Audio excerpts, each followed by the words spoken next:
ఎప్పుడు చేసినా గులాబ్ జామ్ ఇలా సాఫ్ట్‌గా, జ్యూసీగా రావాలంటే ఈ విధంగా చేయండి.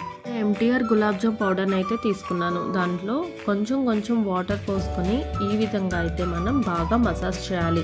ఇలా 2 మినిట్స్ కలిపిన తర్వాత 5 మినిట్స్ మనం రెస్ట్ ఇద్దాం. ఇప్పుడు పాకానికి ఒక గిన్నెలో అయితే 1½ కప్ షుగర్ అయితే తీసుకున్నాను. 1½ కప్ వాటర్ కూడా యాడ్ చేసి ఈ వాటర్‌ని బాయిల్ అయిన తర్వాత దాంట్లో చిటికెడు యాలకుల పౌడర్ వేసి పాకం అనేది ఏ పాకం రాకుండా మనకి జిగటగా తగిలితే సరిపోతుంది. ఇప్పుడు మ్యాగ్నేట్ చేసుకున్న చేతికి నెయ్యి కానీ నూనె కానీ రాసుకొని ఈ విధంగా సాఫ్ట్గా అయితేనే మనం చేసుకోవాలి. ఇలా రెడీ చేసుకున్న వాటిని మీడియం ఫ్లేమ్లోనే మనం ఫ్రై చేసుకోవాలి. రెడీ అయిన బాల్స్ని డైరెక్ట్గా పాకంలో అయితే వేయకూడదు. పాకం అనేది కొంచెం గోరువెచ్చన అయిన తర్వాత వేసుకుంటే చాలా బాగా జ్యూసీగా అయితే మనకు వస్తాయి. ఇలా వేసిన తర్వాత 15 మినిట్స్ అయితే మనం రెస్ట్ ఇవ్వాలి. 15 మినిట్స్ తర్వాత నాకు ఎంత బాగా వచ్చినాయో. Thank you for watching.